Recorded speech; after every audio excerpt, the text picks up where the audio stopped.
Right now, I'm challenging myself to see if I can make 128 Regulation H teams that are each different from one another over the course of 128 days. Why 128, you might ask? At the end of the 128 days, we're going to do something special where we battle every team against each other in a single elimination bracket to see which team emerges on top.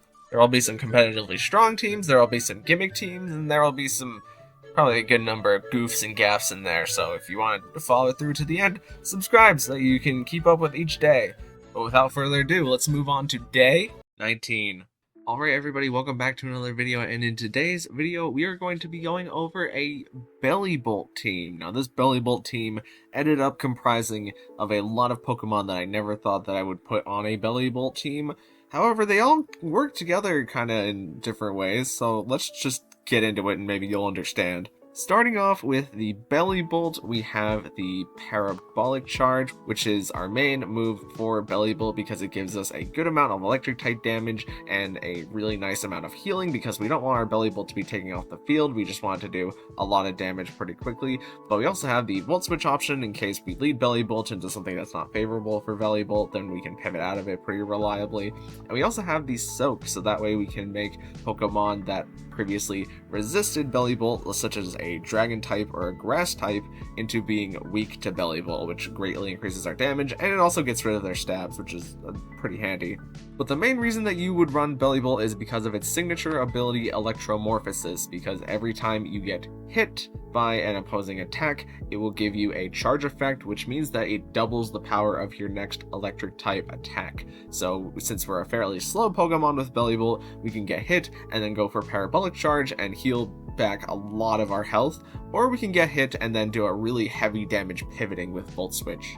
And then to boost the power of our electric type damage, we're just Terra Electric, and we have the Magnet, which will give us a 1.2 times on all of our electric moves, but only damage moves are electric moves, so it works out.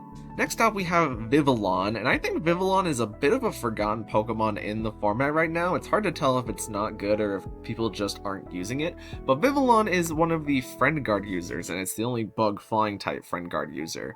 And what this allows Vivillon to do is be pretty fast and go for a nice Rage Powder for redirecting attacks to also help out allies, but we also have the Sleep Powder, which with the wide ends is going to have more accuracy than it did before, and if you wanted to swap out your Wide Guard to go for Compound Eyes or Shield Dust, those are still really good abilities, and in a closed team sheet format, I think Vivillon has a lot of potential, but the battles that we're going to be doing today are open team sheet, maybe against my better judgment. And then for a bit of damage, we also have the Air Slash on Vivillon, which won't be missing because of our wide blends, making it 100% accurate. Next up, we have our Oranguru. This is our first appearance of Oranguru in the 128 Days Challenge. And Oranguru is here so that we can get up our Trick Room.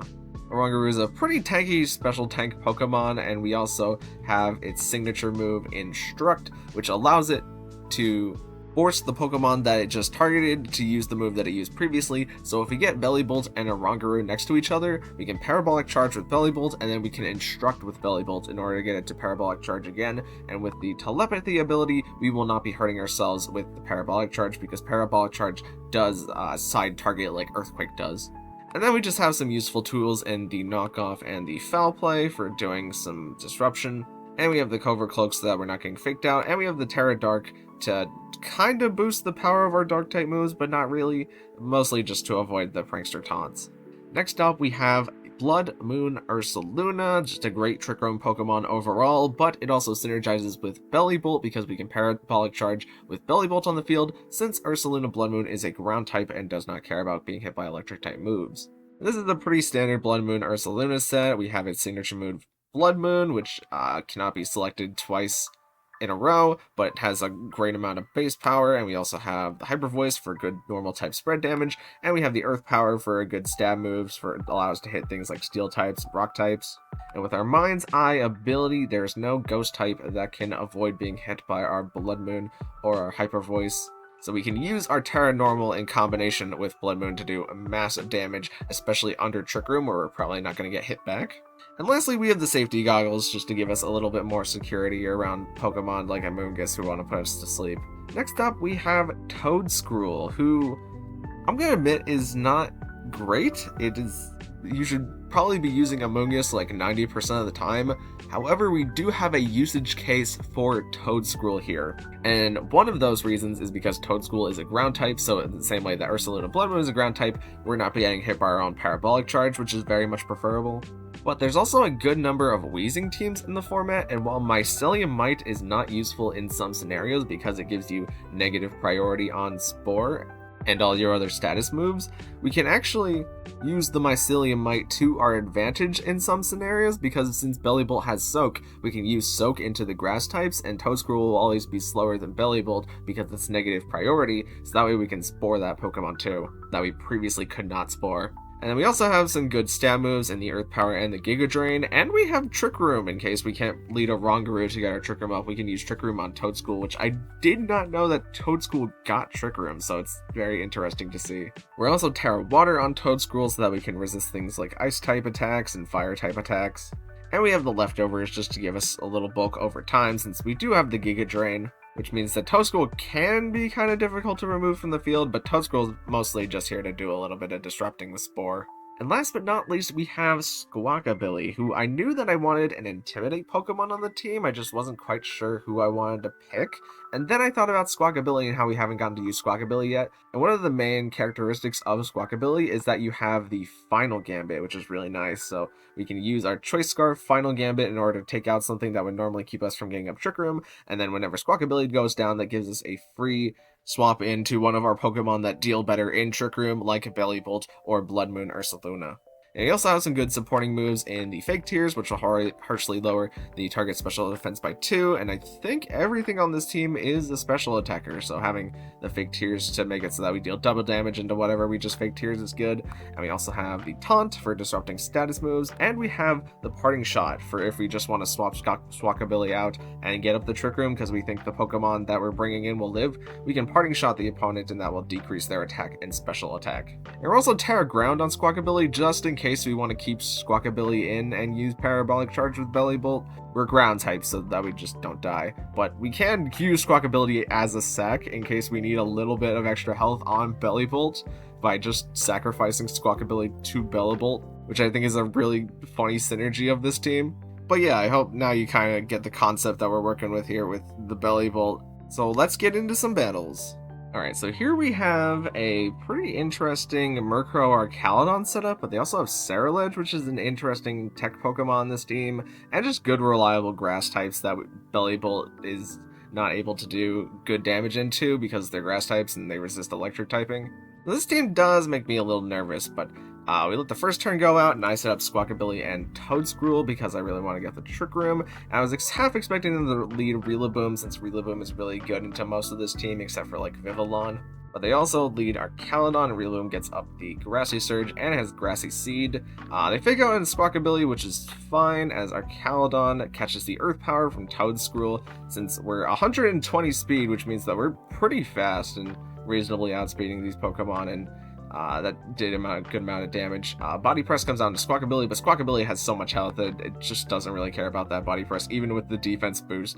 As they swap out Amoonguss, and they try to go for the Grassy Guard to finish off Squawkabilly, but I decide to Final Gambit just to get a little bit of extra damage, and we go for the Trick Room, now that I think we can get up Trick Room and Squawkabilly's days are numbered. We bring in Blood Moon Ursaluna here, and I just decide to rip that Terra Normal. And they tried to Spore, but were safety goggles, thankfully. I mean, it's not like Amoonguss really could have done anything else in this scenario, other than swap to something else. But we get that Blood Moon into the Amoonguss, and I Earth Powered into the Amoonguss just in case they swap back into Archaludon for whatever reason. And now that we're under Trick Room, and we have Blood Moon Ursaluna doing things. Blood Moon Ursaluna is going to be the main target of their attacks, so we double take their attacks with our Protect, and we pick off Archaludon with our Earth Power, and the opponent forfeits, kind of realizing that we're just going to click Blood Moon into Rillaboom, and whatever Pokemon they have in the back can't really deal with Toedscruel.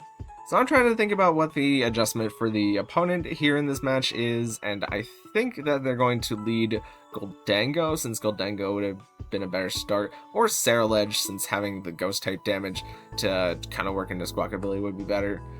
But the battle starts, and I decide to lead Vivillon this time, since I think Vivillon will have a much easier time putting things to sleep. And they do lead Ceruledge, and they Terrestrialize immediately, which would not have saved them from us just going Terra Normal and clicking Blood Moon into the Ceruledge, which I thought was maybe the play that they would read, but I decided to Sleep Power Murkrow, who did not go for Tailwind or anything like that, and they Terrible Blast into Ursaluna, but Ursaluna takes it pretty good, as Murkrow is asleep for a turn, and I Sleep Powder into the Ceruledge with our super high accuracy Sleep Powder, which can miss, but probably won't, and Murkrow actually takes the Blood Moon, which is a tad bit annoying, but Ceruledge wakes up here, and it flinches because of the Air Slash, which is a little unfortunate for them, but I'm not sure what the Ceruledge would have done in this scenario, as we just Hyper Voiced with Ursaluna. And I don't think Ceruledge had anything on its moveset, like Close Combat, that it could have used to take out Ursaluna. But here they bring in their 2 Steel types, and I'm thinking that based on what I have in the back, I feel pretty confident that I can beat this. So I just decided to protect with Ursaluna, and I want Vivillon off the field, because Vivillon's kind of outlived its usefulness. Sure, I maybe could have Sleep Powdered into the Archaludon, but I wanted the Vivillon off the field more than... And now we get to bring in Bellibolt, and I swap in Toedscruel, and the Goldango is Choice Spec, so now it's forced to make it rain into Bellibolt for the rest of the time, and Archaludon isn't really doing much here on the field, but Bellibolt can't really get rid of it.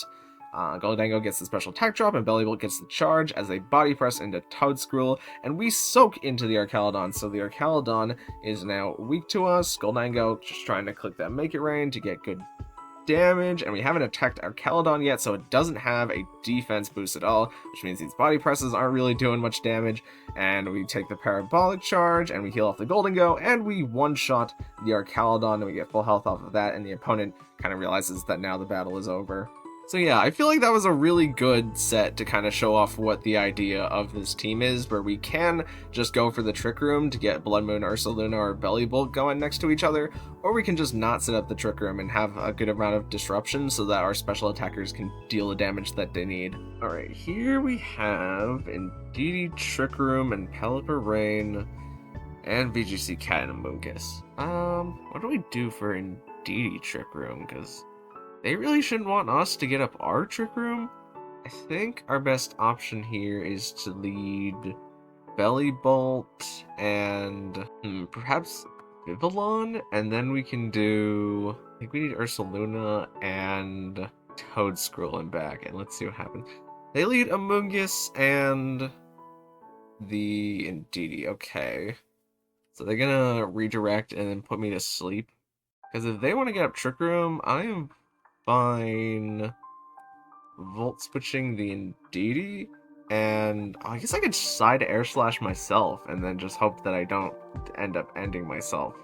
Because then we get Ursaluna in under Trick Room. I think I'm just going to hard switch in Ursaluna and protect Vivillon. They follow me with Indeedee and they try to put Vivillon to sleep, which I think is fine with me. Let's go for the Terra Normal, Hyper Voice, and I think Sleep Powder into Indeedee. And they protect Indeedee, and are they just going to go for the Spore here? Okay, yeah, they just Spore Vivillon, which I think I'm fine with right now, because we can waste turns Hyper Voicing, and we could bring in Toedscruel if we really want, I feel like. Because they are incentivized to bring in Archaludon here. I might actually try to use the Blood Moon to try and take down Amoonguss, and then just keep Vivillon in. Okay, they swap Pelipper and follow me with Indeedee. So I get the Blood Moon off, and that KOs Indeedee. And who did they bring in to fill in that spot? Okay, oh, they bring in Armor Rouge. They are Power Herb and Meteor Beam, so I think that there's a pretty good likelihood that they just Meteor Beam into Vivillon, or Hurricane into Vivillon. We do have our Friend Guard right now with Vivillon on the field. It might be more valuable to waste turns of Psychic Terrain, though, now that they don't have Indeedee anymore. Let's protect and double protect with Vivillon, and okay, Vivillon wakes up, which is good. So we're gonna get the protect here, and they wasted their Terra Grass for us, and they tried Weather Balling, Ursaluna, and Expanding Forcing. Okay. So I think Ursaluna is important because we need the safety goggles to beat Amoonguss. So we're gonna throw out Toedscruel here, and we're gonna... we could Sleep Powder Pelipper. And again, we could just Air Slash into Armor Rouge to try and deal some damage into it. I think we Air Slash Armor Rouge. Yeah, about half, which is good. And we flinch, which is nice. Hurricane Toedscruel, but that does way less damage than I expected it to. And now Toedscruel's fast. And we saw how much damage the Air Slash did, and we're guaranteed to land it, so we can just land it again into that slot. So I think I'm going to Giga Drain Pelipper and Air Slash the Armor Rouge. So I pick up KO on that, and if they take out Vivillon, then I don't really care. Oh, I guess we took less damage from the Hurricane because of the Friend Guard from Vivillon. I keep forgetting about that. I mean, I put it on the team specifically because I know it's good, but I keep forgetting how good the Friend Guard is here. And the opponent just kind of quits. Okay, game 2. Oh, the opponent actually just full quit. Well, that speeds things up for me. I feel like I've said that every time after the opponent full quits, but that is the first thought that comes to mind whenever somebody full quits, is shorter video, less editing. Okay, we have another Trick Room team here, but this time they have a Dondozo, and it's Unaware Mystic Water. So what do I think pressures them right off the bat? I think leading my own Ursaluna pressures them a lot, and then having Toedscruel next to it also does. Their Dragonite is Terra Steel. It is Inner Focus, so we can't intimidate it with Squawkabilly, so I don't think I can argue leading Squawkabilly. The only thing they have to their Dondozo is also Terra Water. The only thing that they really have to threaten double ground lead up is Dondozo or dealing good damage with Ursaluna Blood Moon. So I think I'm gonna double lead Toedscruel and Ursaluna here, and then let's bring Oranguru and I think maybe Bellibolt in the back. Bellibolt in the back is dangerous though if their Ursaluna is what's in the back after getting up their Trick Room. But I think we're gonna stick with that anyways. Okay, they start Dragonite and Incineroar. You get off the Intimidate, but that doesn't affect either of our Mons. They do have the Tailwind on Dragonite, but they don't have much to touch us. Terra Steel Ironhead would really stink. I think Incineroar is just going to Parting Shot out. And it's Assault Vest, so Earth Power probably won't do too much. It might do like half. I think I am fine protecting Ursaluna this turn and going for the Spore into Incineroar to see what they want to do. They do Extreme Speed Toedscruel. Toedscruel takes it okay. Oh, they just decided to double Toedscruel. Oh, that's not good. Let's use Oranguru since they seemed pretty okay with targeting down our Trick Room option there.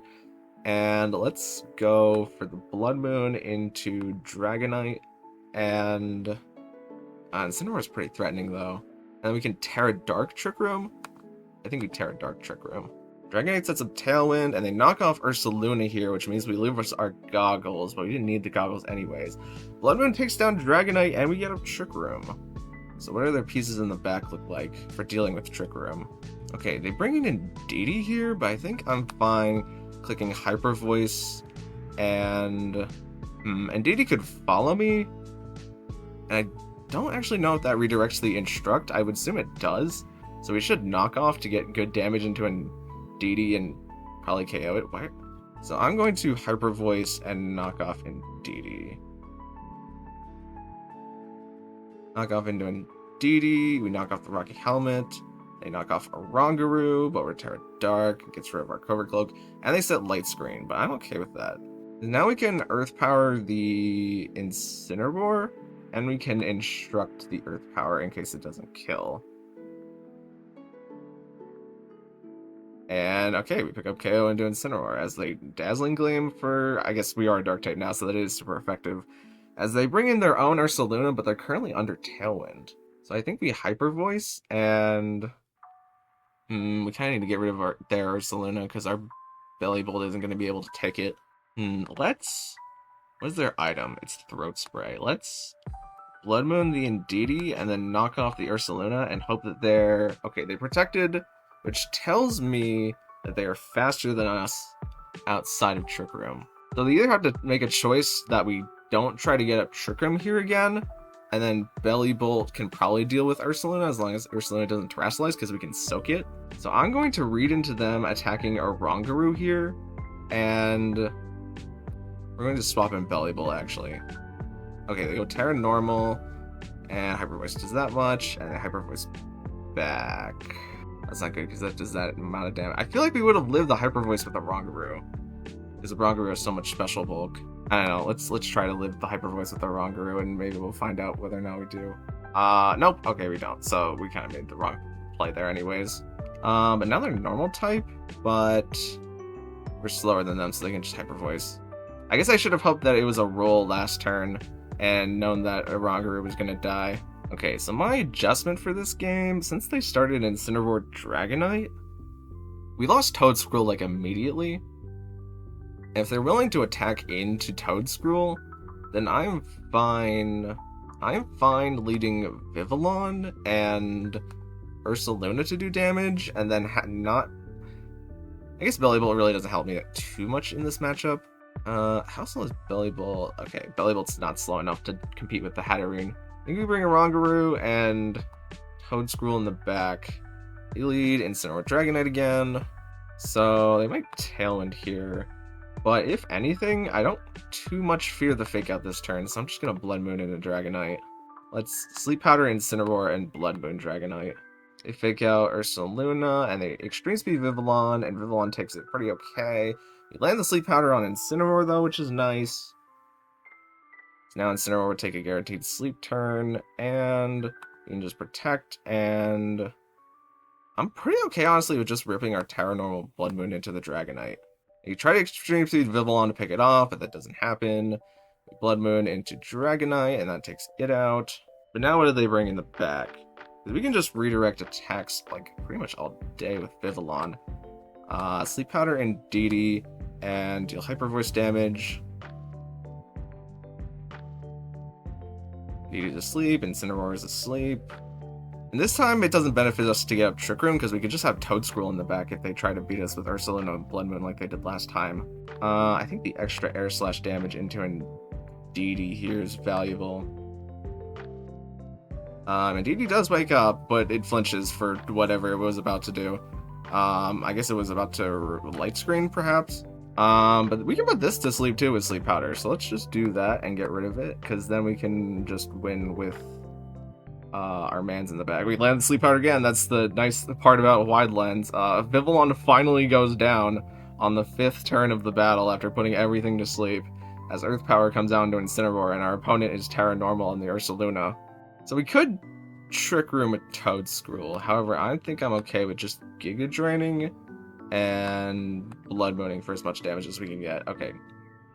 They do wake up turn 1, but they went for Hyper Voice, and that does that much damage into Ursaluna, which is good to know. Okay, so what is their adjustment? Seeing as Vivillon's Sleep Powder was very important, I would imagine that they bring Hatterene, because they don't really have a way to get rid of Vivillon doing things, but I'm going to lead Vivillon again, and oh, Dondozo does have Substitute. If they can Fake Out Vivillon and get up Substitute with Dondozo, then they're in a pretty good spot. So does it benefit me more to lead Bellibolt here, just to get like a quick Volt Switch, and then go into Ursaluna? I think it does. And then we'll have Ursaluna and Toedscruel in the back. I don't think I need a Rongaroo. Here they lead Incineroar Dragonite. Okay. What are they going to do differently? Are they just going to Fake Out Vivillon? Because I'm okay with them faking out Vivillon, because we can Protect turn 1. And we can go for the Volt Switch into who? I think we can go for the Volt Switch into Dragonite. It could just Fake Out Tailwind here. Okay, Incineroar goes Terra Grass so that we can't put it to sleep, but it's now weak to Air Slash. As they Extreme Speed the Bellibolt. And what does Incineroar do? Okay, they Flare Blitz the Vivillon just because they really don't have to deal with Vivillon, but look at how much damage that Volt Switch does. So good. Incineroar is now Grass type though, which puts a bit of a hindrance on our plan, but now let's switch in Blood Moon Ursaluna. And Vivillon just protected, so we could Terra Ghost, and then they can't Extreme Speed us with Dragonite, and Incineroar is just neutral to us. I kind of like this plan. Terastallizing Ghost. So let's Terastallize the Ghost, Rage Powder, and then go for the Hyper Voice. Okay, they just got the Tailwind, and Flare Blitz actually does a huge amount. Hyper Voice them down, but now that they're faster than us, what are they going to do? They bring in their Blood Moon Ursaluna. Okay. So I'm gonna Blood Moon their Blood Moon, and hopefully we deal some good damage. As we're gonna keep Vivillon alive for the Friend Guard. They try to knock off Vivillon, and they Hyper Voice, and we take less damage than them, but they get off their Throat Spray. Blood Moon comes out into Ursaluna doing massive damage, and I think at this point now we just need to stall out their Tailwind, as I'm fine sending in Bellibolt to probably die and protecting with Ursaluna here. As they Flare Blitz Bellibolt, which gives us a charge, and they try Blood Mooning into our Ursaluna, but that doesn't work. We could just swap in Vivillon and then hope the Friend Guard damage is enough to save Bellibolt from the dual attack and Parabolic Charge. Because we can air slash the Incineroar, maybe? I'm not exactly sure where our play should be here. I think it's to protect Bellibolt and then sack Vivillon. Okay, they knock off Bellibolt and they do Hyper Voice, which means that Vivillon's gonna go down. Now I can bring in Toedscruel and their Terra Grasp with Incineroar. So we have the charge, so we can Volt Switch Incineroar, and they'll probably, if they decide to Flare Blitz Toedscruel, they'll do massive damage to themselves on Toedscruel. And there's no downside to not Giga Drain or Ursaluna, so let's Giga Drain that. We get the crit, but I don't think it mattered. They do Flare Blitz into Toedscruel, which takes it out, which means that Incineroar is now super low, and we get to Volt Switch with Bellibolt, which takes out Incineroar. And now it is their last Pokemon versus Ursaluna and Bellibolt in the back. And who is their last Pokemon going to be? Okay, it's just Indeedee. So they brought the same Pokemon every game, even though I really feel like in the last game here they should have brought Hatterene in order to keep Vivillon from just putting them to sleep. But here we can just click Blood Moon, and we can click Parabolic Charge. And, yeah, the opponent just Dazzling Gleams. Doesn't even go for a Light Screen or anything to maybe stall us out, because the game's just over at this point. Alright, well that was the Bellibolt team. It honestly works pretty nice. I like it a lot because it has a lot of Pokemon that I don't think people really understand the impact of, especially Vivillon. And this very much feels like a team that you would bring, and it takes your entire first game for the opponent to figure out what you're doing. So as long as you can beat them in the next 2 games, you win, pretty much. But thank you guys so much for watching. If you liked it, maybe consider leaving a like on the video, and even consider subscribing, because both of those things help me out an absolute ton. And yeah, I'll see you in the next one. Thank you.